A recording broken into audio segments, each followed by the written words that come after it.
Cycle économique au XXIe siècle, la cause et le remède. Les barons voleurs et les capitaines d'industrie tentant désespérément d'échapper à leurs responsabilités, les hommes blancs de la classe ouvrière ont été encouragés à acquérir par eux-mêmes de meilleurs moyens de s'engager, d'abord dans une usine, puis dans une entreprise. À la fin du XXe siècle, les femmes blanches étaient reconnues comme des êtres humains et devaient être exploitées comme les hommes blancs pauvres.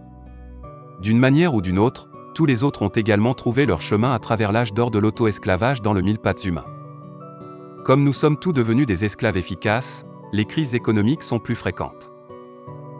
Beaucoup de choses se sont passées depuis 1819, lorsque Jean-Charles Léonard de Sismondi a écrit « Nouveau principe d'économie politique », dans lequel il identifiait la cause des cycles économiques comme étant la surproduction et la sous-consommation, et blâmait l'inégalité des richesses.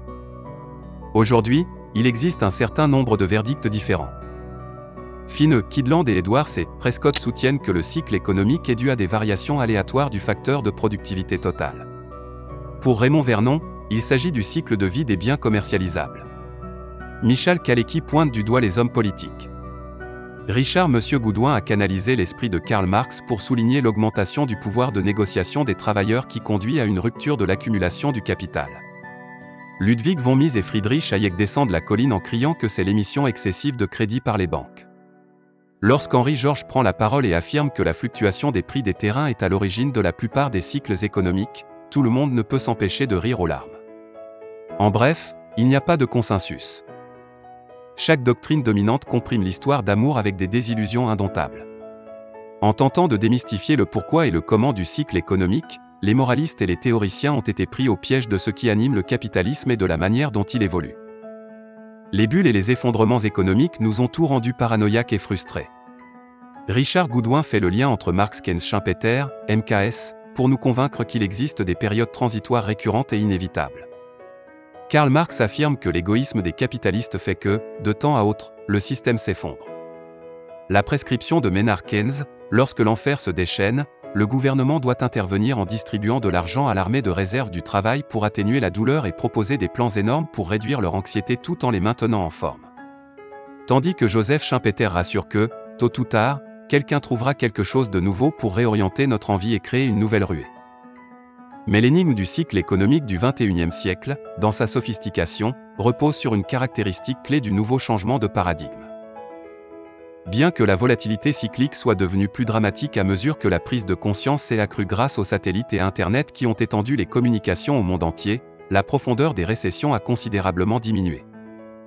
Lors de la crise des prêts hypothécaires à risque ou lorsque le Covid-19 a secoué le monde, les gens n'ont pas été contraints de vivre dans une pauvreté absolue comme ils l'ont été pendant la grippe espagnole ou la Grande Dépression.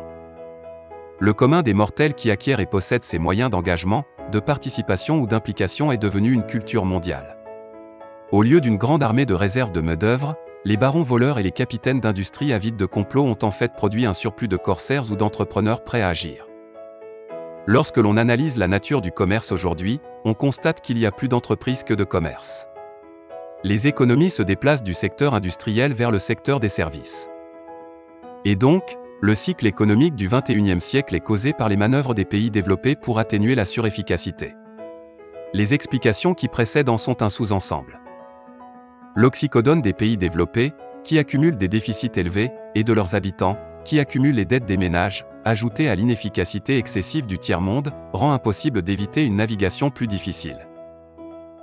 Le remède, l'éthosisme ? Le contrat psychologique entre la classe ouvrière et les capitaines d'industrie est resté la même règle de répartition des richesses et du pouvoir pendant des siècles, même si le postulat a perdu depuis longtemps sa validité. Pour les mauvaises raisons, le capital est toujours défini comme la partie de la richesse qui a été consacrée à l'obtention d'autres richesses, comme l'a déclaré Alfred Marshall. Mais au XXIe siècle, le capital est le moyen d'obtenir de la richesse par l'interaction avec d'autres, c'est-à-dire qu'au lieu du nombre moyen d'heures de travail, c'est la qualité des moyens mis en œuvre dans une entreprise pour produire une marchandise ou fournir un service qui détermine les prix relatifs. Il convient de noter que les humains sont passés de ce qui aujourd'hui n'est ni une subsistance ni un sentiment, plutôt une valeur de proximité soulignant la propension à l'action qu'une entreprise tout comme un établissement cherche à en tirer profit. Ce que tout cela signifie, c'est que l'argent n'est pas la seule source de tout surplus. Le travail ne l'est pas non plus. Et donc, la répartition des surplus doit se faire de chacun selon ses moyens, et non plus vers chacun selon ses besoins. Le système de récompense, 2 poids 2 mesures en termes nominal pour ceux qui sont qualifiés de classe ouvrière et en pourcentage du surplus pour les argentiers a perdu sa raison d'être. La notion de salaire doit être rejetée de notre conscience collective. Pas de report du rêve sous forme d'équité ou même de commission, mais le pourcentage du surplus pour tous devrait être la nouvelle règle. À la manière de Marx, S plus V plus C devient simplement S plus C. Sur la base de cette conception, le taux de profit n'est pas seulement pour le soi-disant capitaliste individuel mais pour tous ceux qui sont entrés dans le jeu du profit en liant leurs moyens d'engagement, de participation ou d'implication dans l'affaire ou l'entreprise. Le travail n'est plus considéré comme un coût, mais comme un élément du profit, comme il se doit. Dans ce contexte, la classe ouvrière n'est plus un coût mais un des profiteurs, comme elle devrait l'être.